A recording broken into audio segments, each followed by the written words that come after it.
Good evening, everybody. Welcome to the Monday, April 14th meeting of the City of Evanston's Administration and Public Works Committee, the first such meeting held in this room. So let's get off on the right foot and establish some productive, positive precedents here. I will call the meeting to order at 5:05 and ask for a roll call, please. Councilmember Burns. Councilmember Reed. Councilmember Kelly. Here. Councilmember Harris. Present. Councilmember Nieuwsma. Here. You have a quorum. Quorum being present, we will continue with the business of this meeting. I spoke with Councilmember Burns earlier today. He will be here in maybe 20 minutes or so. He may be online and will join us in conversation, although he would not be able to vote on specifically on item A16. So is there any public comment? Just checking again. Nobody has signed up online for public comment. No. Nobody has signed up in the room. So let's approve the minutes and then move on with the consent agenda. Councilmember Kelly or Harris, if you make Sure. I'll move to approve the minutes. Second. Councilmember Kelly has moved and Councilmember Harris has seconded approval of the minutes of the A&PW committee meeting of March 31st.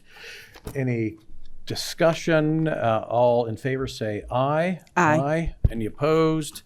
That motion carries. The minutes are approved. There is no public comment, which brings us to the consent agenda. So far, items A3 and A16 have been removed.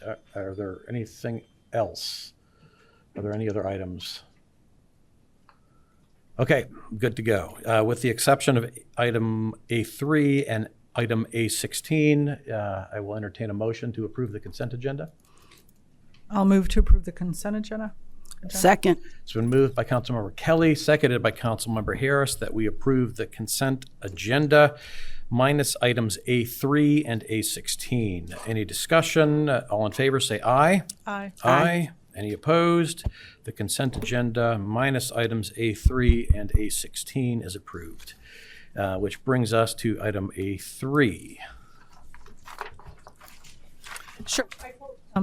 I pulled that off. You can make a motion and I'm we'll sorry. get that I'd on like table. to move item A3 to item A3 for the approval of a contract with Millennium Contracting Company for the 2025 prioritized water main lead water service project, bid number 2510. Second. It's been moved by Councilmember Kelly, seconded by Councilmember Harris.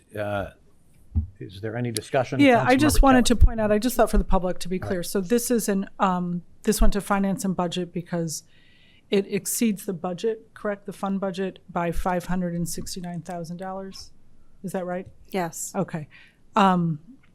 And I guess I just wanted to state that going forward, I hope in the future what we can do is amend the budget as we approve these over expenditures rather than later. So I think it would be, help hold us accountable to our approved budget. But I just wanted to make the point that this is, and we're going over budget because of a grant that we received, correct? Yes.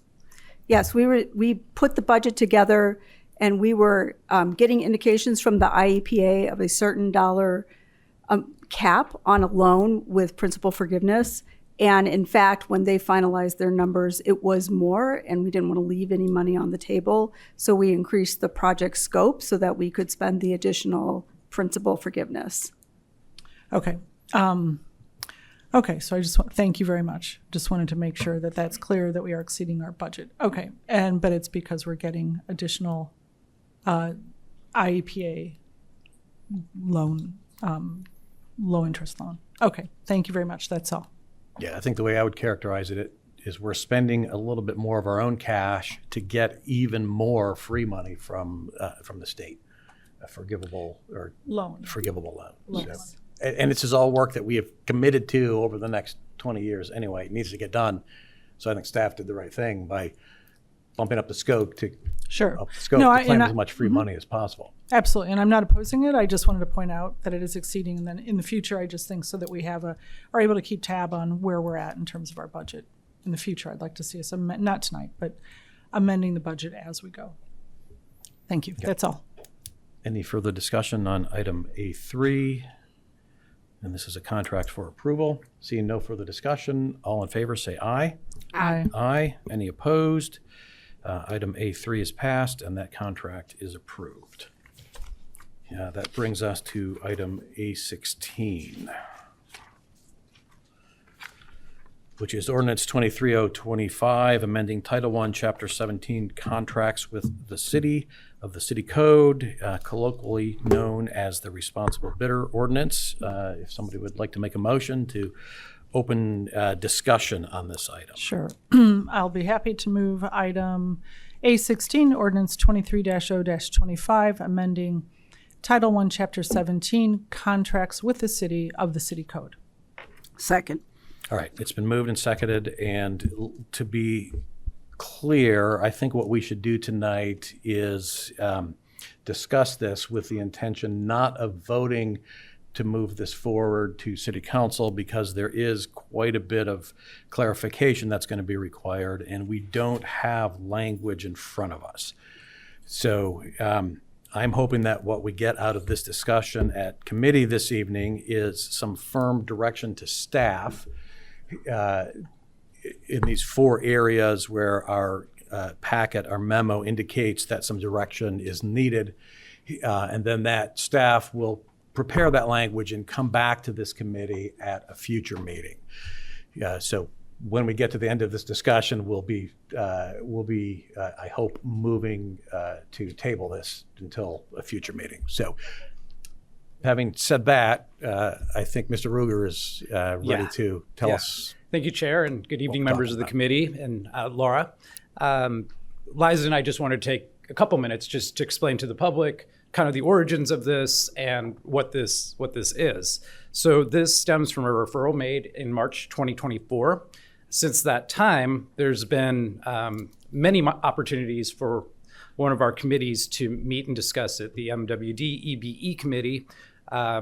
Lots of good dialogue, good feedback, which Liza is going to go over.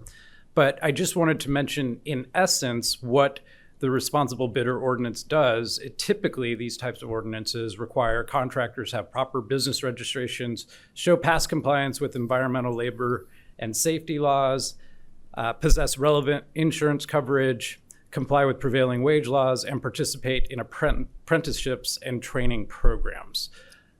So that's kind of the spirit of this. It's to hopefully get better quality proposals and better quality bids. It does add more requirements to the bidders themselves, but I wanted to actually turn it over to Liza, and she's going to give you kind of just some feedback of the committee notes and what we heard from the committee during the process. Okay. I can let the record reflect that Councilmember Reed is now present.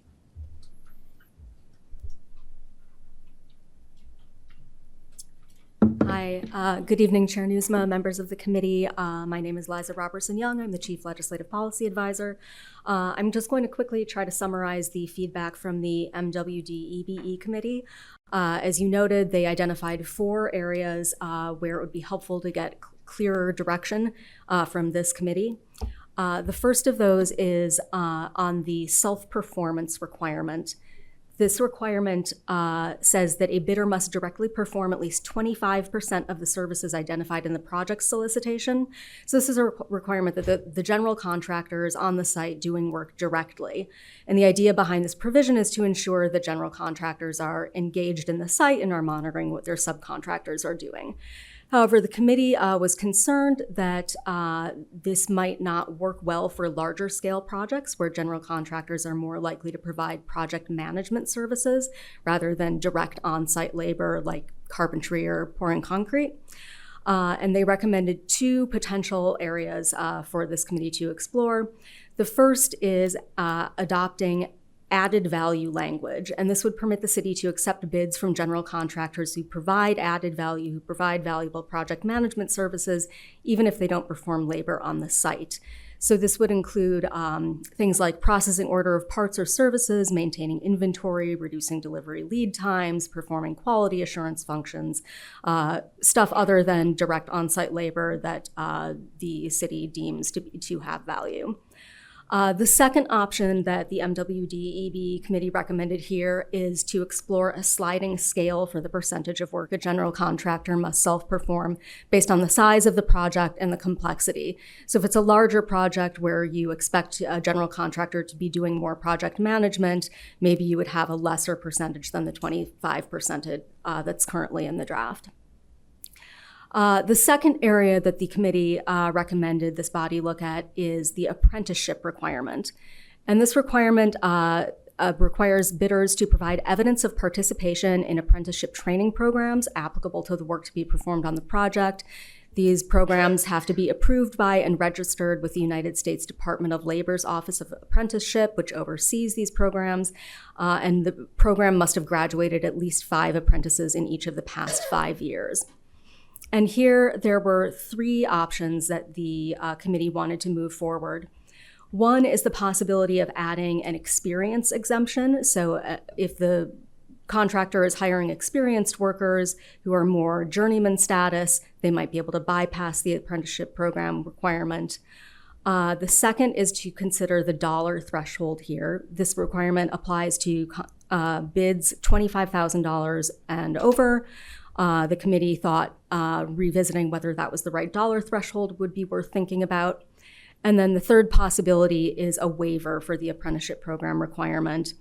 Some other communities have waiver processes. If this is the direction the committee is interested in going in, it would be helpful to have additional direction on how to structure that waiver.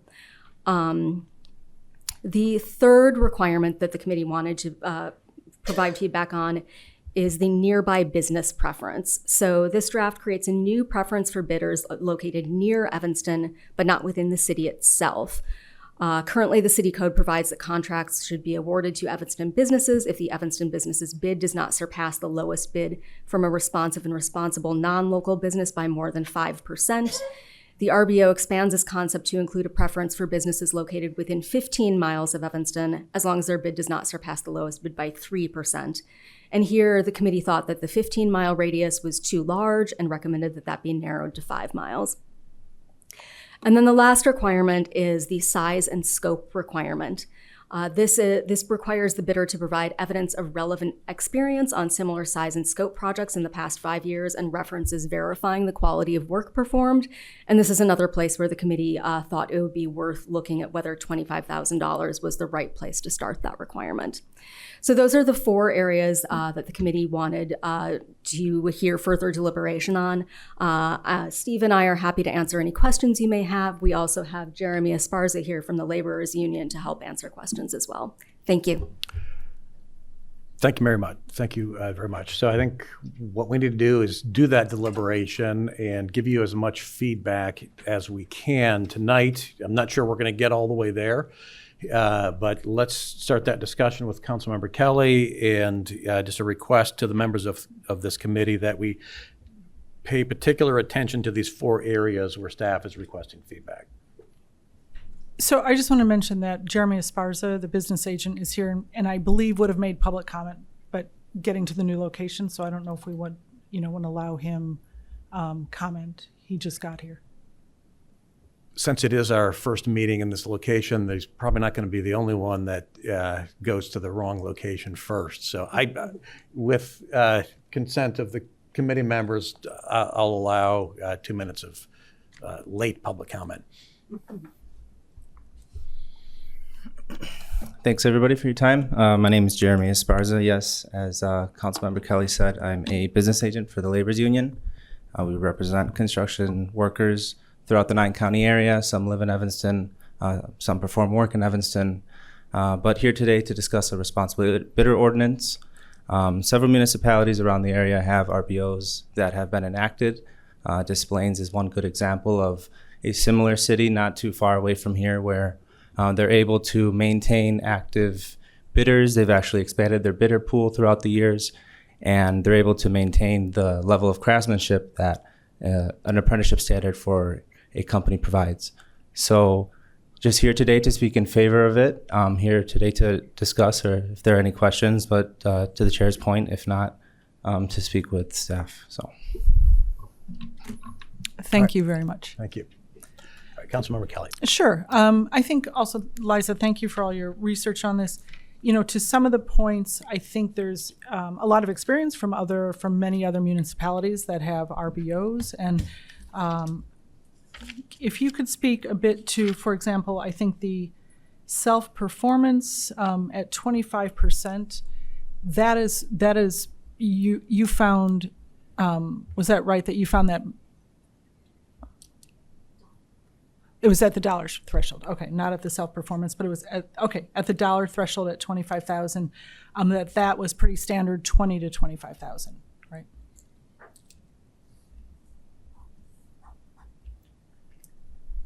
Yes, I would be happy to speak to that. So as you mentioned, there are a number of other communities that have enacted responsible bidder ordinances. There are over 100 units of local government in Illinois alone that have enacted these laws. There's some variation in how they're drafted, especially as the drafts have changed over time, but this is a pretty common requirement. I looked at all of those ordinances last week and can report that the vast majority of them set the dollar threshold at either 20,000 or 25,000. There are some outliers on either end. There's one community that set it at $1. There are probably, I think, like 6 or 7 that set it at between $30,000 and $50,000. And then there were 3 communities that used a $100,000 threshold, one for the entire RBO and the other 2 for the apprenticeship requirement only. So there is some variation in how communities have structured the dollar threshold here, but by far the most common approach is $20,000 to $25,000.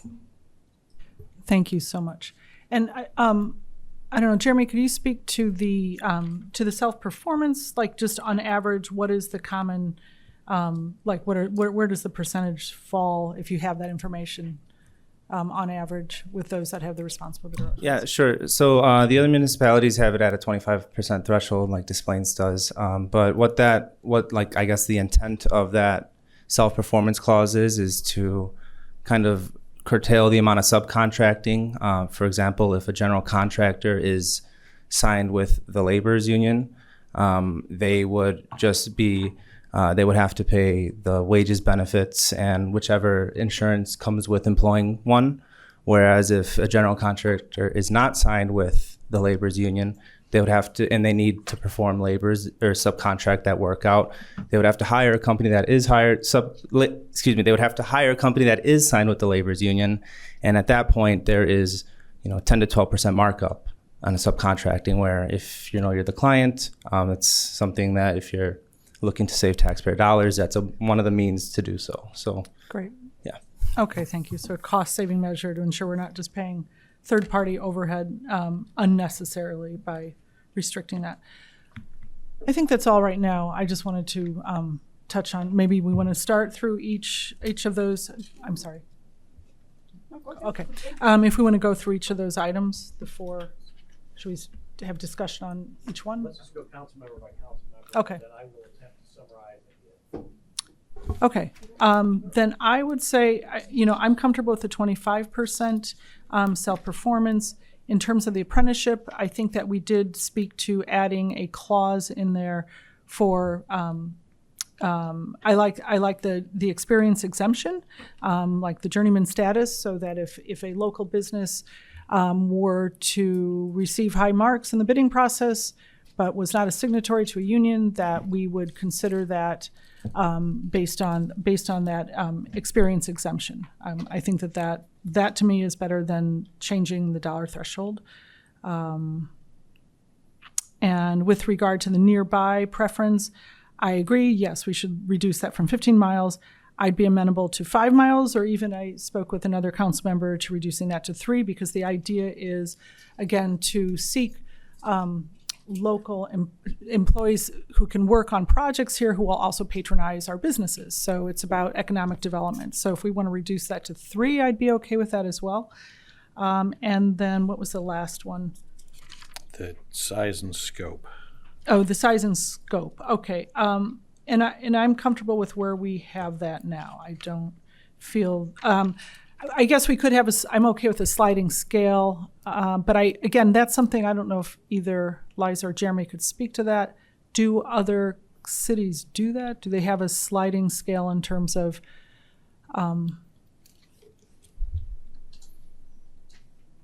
size and scope? Yeah, happy to speak to that. I don't know of any other communities that have implemented a sliding scale. Okay.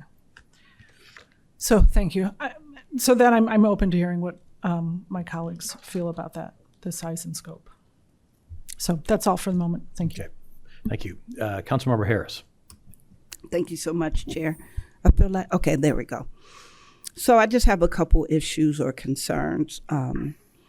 My key concern is, what does this do to Evanston businesses? That's my priority. I live here, born here, raised here, want Evanston to thrive. So how does that box out Evanston businesses? And that's of concern, union or not. Everybody doesn't want to be in the union. Everybody doesn't have the capability. So my first concern that I need clarity before I can make any decision is, what does this do to our Evanston businesses? How does it block them out? We'll solve one problem but create another. Then the apprenticeship, maybe somebody can explain it a little better to me, but my understanding is that is a union thing. So there aren't everybody, let me figure out how to say it. I can't have an apprenticeship program unless there's some key thresholds that I meet, correct? Yeah, so apprenticeship standards are set by the USDOL, the United States Department of Labor, depending on the craft in which the person is performing. So from then on, unions or nonprofit organizations are able to create a program that satisfies those criteria, and they're given certification. However, to be fair to the council member's point, an overwhelming majority of these apprenticeship programs are union or labor management programs, mostly because in the construction industry, labor management programs are the ones that are trying or implementing workforce improvements or safety standards or worker certifications more so than a nonprofit faith-based organization or a company-only organization that also can establish an apprenticeship program. Point of information for the so I'm on MWEB. I think you are too. And at the last meeting where this was discussed, this was a major sticking point for the committee. There are major concerns. One of the concerns that was raised is, please correct me if I'm wrong, is it 3 or 5 years to be fully, I think it's 5 years to be fully vested, if you will, as an apprenticeship program. Is that correct? So the language in the responsible bid ordinance right now says the employer has to be affiliated with an apprenticeship program that has graduated 5 apprentices per year over the past 5 years. So to your point, yes. So if it's a labor management organization, say a non-union bricklaying company, I don't know, for example, and they decide, there's a project in Evanston and they want to become union or they want to become non-union still and be affiliated with an apprenticeship program, it just has to graduate 5 for 5 over the past 5 years. So anybody can get into the apprenticeship business. It isn't locked in by the union. No, correct. I mean, correct. But to your point, Councilmember, an overwhelming majority of these programs are labor management, union management affiliated organizations. Right. But I just want to be clear. Other people can get in to do that. It's just not the norm. It's not the norm. You usually, more often than not, you'll see, you see some faith-based organizations that create apprenticeship programs for their community members or whatnot, or some companies that create apprenticeship programs, but the overwhelming majority are labor management, building trades unions. Okay. Yeah. So then that further kind of goes back to that my Evanston businesses can't get in. Well, I would say the language under the RBO right now doesn't necessarily prohibit them from being awarded the work, one of two things. They can elect to, if they are the lowest bidder, to become affiliated with an apprenticeship program. Again, most of them are union-based programs, Right. being completely candid.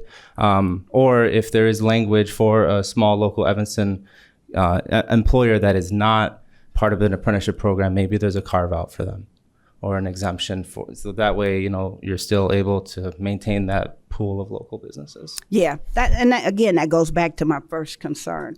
I am not going to be the reason we block Evanston businesses from doing business in Evanston, not at all. I come from the union, so I was unionized for 25 of my 27 years at Oakton. But it's not the only place where good business happens, right? So I know we've done business with some union places that things didn't go well in Evanston. Real bad. Found Square, union. Intake project, union.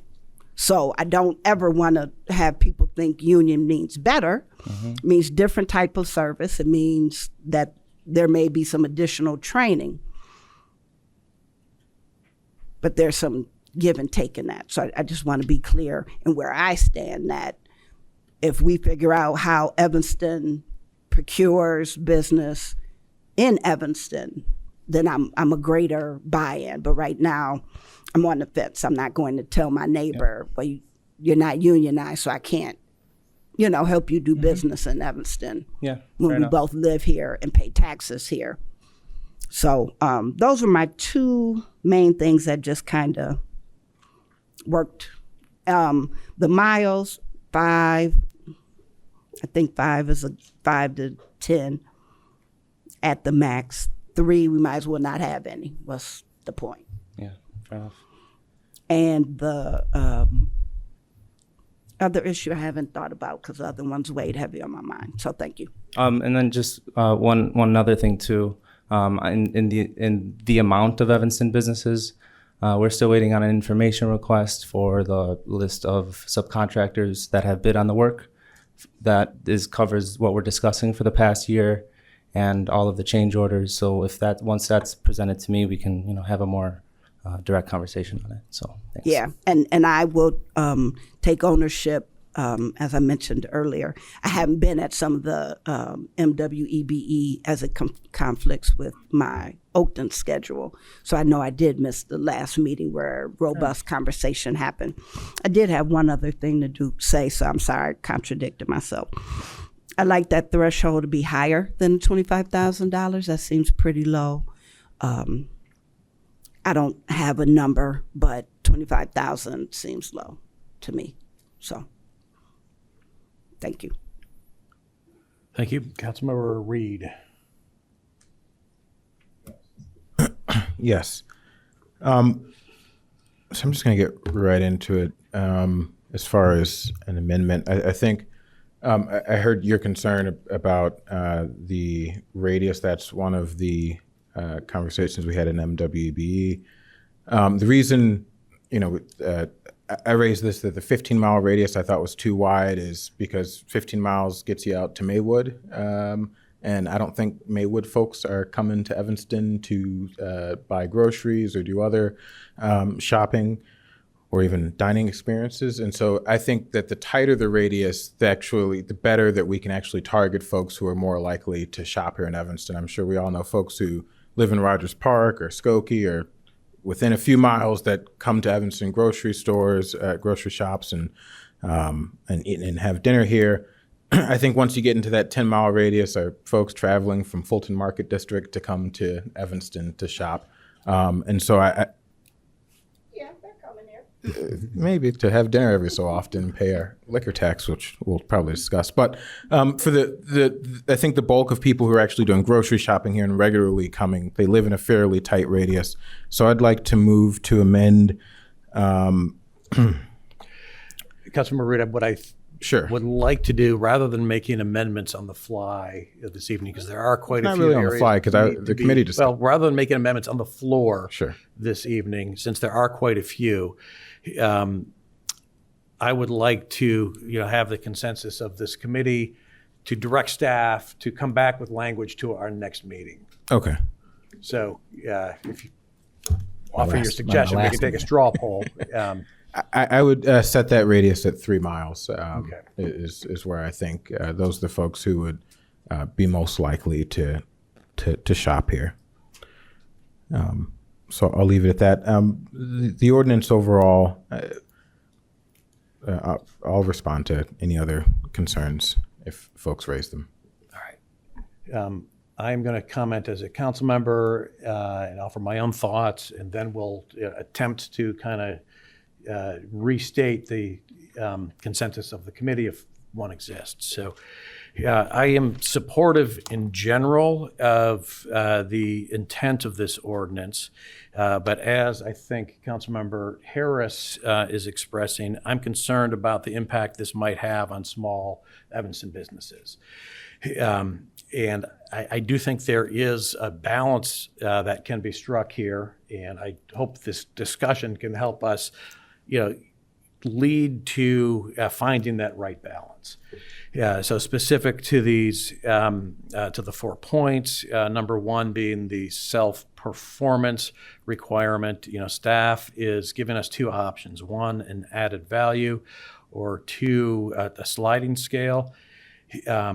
I'm inclined to that first one. A sliding scale, as the staff has existed, there's no precedent for that in other communities. Not to say that we couldn't make one up here, but I think simpler is better. And rather than semi-arbitrarily making up some numbers in a sliding scale, I would be inclined to the added value option for that self-performance requirement. Number 2 point was the apprentice program requirement, and I share some of Councilmember Harris's concerns about the burden this might place on small Evanston businesses that we are, I think, all wanting to help. And I'm concerned not only with the apprenticeship program, but other elements of this ordinance about the regulatory compliance requirements and the burden that might place on smaller businesses. So again, finding the right balance is something important here. So as for the 3 options that staff is provided under the apprentice program requirement, I am inclined to either the dollar threshold or the waiver threshold. So then moving on, nearby business preference. If they're not in Evanston, I don't care nearly as much. Keeping it closer to home is what this is all about. And there's really effectively no difference between Skokie and Schaumburg. If it's not in Evanston, they're not Evanston folks. So a smaller number is something that I could support. 3 miles, 5 miles. I agree that 15 is effectively meaningless. And so for the 4th item, the size and scope, I think where we might find the right balance is increasing the threshold, the dollar amount for which the RBO would come into effect. In order to establish exactly what that number is, I would like to have a fact-based decision and look at projects that we have done over the last couple of years, look at the dollar amounts of those projects, and let that information and that data inform exactly where that number should be. Staff has this afternoon shared with us the project list from 2023 with those dollar amounts, including completed projects and projects, some of which are still underway, but we don't have 2024 projects. No, but we will work to put that together. Okay. So those are my thoughts on these 4 items here. At this point, I'm going to ask if Councilmember Burns is getting close. I see him online here. Councilmember Burns, if you're not in the room, you won't be able to vote, but I would love to have your thoughts if you are in a position to be able to share them at the moment.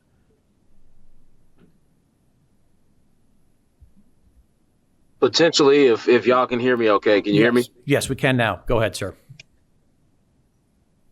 Yeah, I'll be brief because most of my concerns have already been expressed. As far as the apprenticeship program, I would like to, honestly, I would like to see the kind of alternative pathway, that has to do with the amount of hours that a workforce has worked for a particular contract. I'd like to see that be added, even if there is a carve out for Evanston-based businesses. But again, we can talk more about that offline. But I think it's important to have an alternative pathway for that. And I think everything else has been discussed. Again, the NWDB committee also talked about what is the right percentage for self-performed work for the general contractor. I don't know, Chair, if you've discussed that at all yet. It's set, I think, in the draft is at 25%. And I think what I just heard you say, Councilmember Nieuwsma, is you would want to see what was it called again in the packet? The added Help me value out, option as opposed to the scaled performance option. I would just want to see what that means, because I think every general contractor would say they add value to the project. That's kind of how the relationship works, and so I just would want to see some clear definitions for what that means, and I probably could get around that as well. But again, everything really that I'm concerned about has already been discussed. I appreciate it. Sounds like we're gonna take some time between meetings to try to get some clear, solid language into a draft that we can discuss and vote on at the next meeting, and I support that direction. All right. Thank you, Mr. Burns. Councilmember Kelly. So if I'm understanding, I think our direction is then to bring it back with a closer radius, right? Well, what I would like to do now is go through each of these 4 points, make sure we are in agreement with what we're directing staff to do to the extent possible. I did hear unanimous, kind of consent on each of these points. That's quite okay. And we are not deciding anything finally this evening, so we can live with some uncertainty moving forward at this point. So what I'd like to do now is go through these one by one and see if we can come to an agreement on the direction we're giving staff. So the first one is the self-performance pass-through requirement. Staff has given us 2 potential solutions. One is the added value solution and one is the scaled performance. So if somebody has a strong opinion, please state it now. But I didn't hear a really strong opinion with the exception of my own, which was the added value option. So if anybody speaks differently, now's the time. Councilmember Kelly. From Liza or Jeremy, do you have any sense in terms of surveying other communities what seems like it might work better for our city? Hey, everybody. So I would say from a practical standpoint, I think the scaled perspective would work better because to Councilmember Burns' point, every general contractor is going to solicit business and advocate that they have the best means of procuring subcontractors that can quickly perform projects or a myriad of things that this added value object is. So what I would say is sliding scale dependent on the project value. If it's a $50 million job, at the way this is written, to be fair, the general contractor is not going to perform 25% of that work. So I would suggest looking at a scaled perspective, depending on the dollar amount. Thank you very much. Yeah, so that's what I would like to see, at least as an option, that we're brought back with a scaled possibility to vote on. Okay. Question for staff: is this an either or could we do is there some version of this which might be a both and?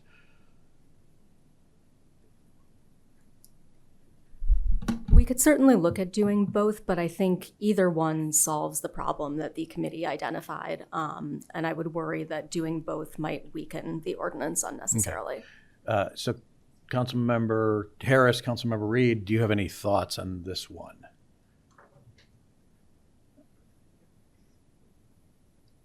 Well, I'm advocating for one thing. Councilmember Kelly's advocating for another. Help us break the tie. Yeah. Well, I don't know if I'll be here to break the tie when it's ultimately broken, but I don't have a strong opinion on this. Either one is fine with you? Yeah. Councilmember Harris? Get up. If you were going to say something, I'd rather hear that before I. Yeah, I was just going to say if there's mixed reaction from the committee on this question, staff could draft up both so you have the actual language in front of you and we could come back with those options. And maybe when you see them on paper, it would be easier to determine which is the better approach. Okay. So I'll support the route that the union folks and the Councilmember Kelly are going. I don't want to put extra work on staff. yeah, so I'm against the extra work. I like the added value. I that's why I said we were going to ultimately do this.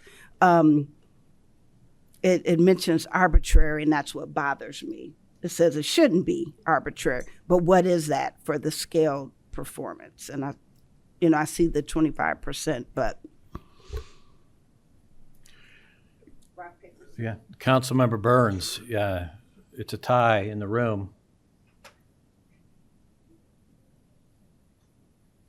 I mean, I'm not there, so I don't feel comfortable weighing in. All right, So I'll so let y'all let's decide how y'all want to roll. Let's conclude this one, but I'll be there staff's recommendation let's go with staff's recommendation or offer to draft both options to allow a fuller discussion at a future meeting.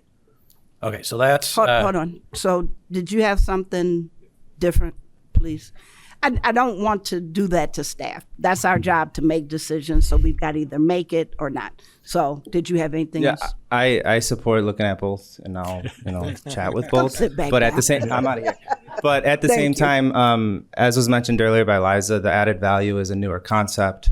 So administering it, I think, would be kind of difficult. Staff would have to create definitions for what means what, and then based on bids that are submitted, have to establish that criteria and play it out. Whereas if it's a sliding scale, it's a dollar threshold. What is applied at 10% over 10 million, whatever it is, it's clearly delineated, I guess. So that's all. I'll just leave it with it. I think the sliding scale is more efficient. Okay, then see, I'm glad you stood up. So I'm a roll with the sliding scale, so we don't have a tie. Just a point, the sliding scale method would knock out one of the contractors we do regular business with. So staff can take a look and see if there's contractors that we're aware of without going into a whole analysis that would be impacted by either option. But my understanding was based off the threshold, the price threshold. But could we not define the sliding scale in such a way so as not to preclude any current contractors? Potentially. The one I'm thinking of is Garland DBS, which does our roofing contracts. And I think the dollar value that they provide directly is actually fairly small. They're more like an engineering firm, and then they provide materials, but they're not actually providing construction trades.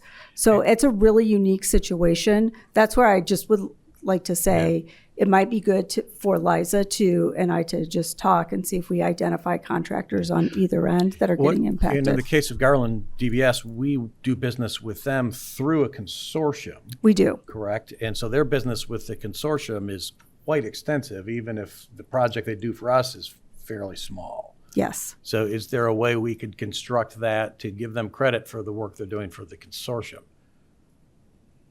Well, we'll take a look at it, but at this point, we may want to leave both options on the table and see just a quick litmus test about if either option has an impact that we're concerned about.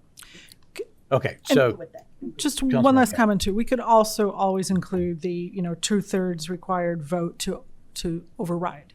Also, I mean, if we do have a sliding scale, and there's a case like Garland that we all agree is Okay, so let me just summarize where we're at on the self-performance pass-through requirement. The consensus of this committee is a sliding scale is preferred, but there might be some potential problems with that we want to make sure are addressed moving forward. So staff, that's the direction on that one. Good? Okay. Number 2, the apprentice program requirement. There are 3 options that staff is presenting.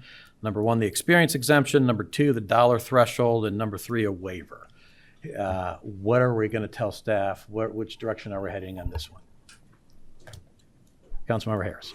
So I do like the experience exemption. We're starting to see that more and more in higher education, where people are coming with having been in the workforce or in the industry and not having certain credentials. So that is my preference, coming from a higher education, seeing that change throughout the community. Councilmember Kelly.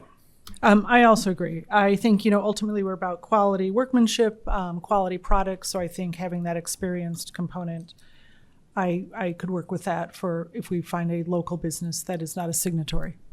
Thank you. Same thing. Councilmember Reed. Good. Councilmember Burns. Again, not in the house, so Okay. keep moving. All right. And again, for staff, is there a version of this that could include a combination of all 3 options, or do we really need to choose one to keep it clean and effective?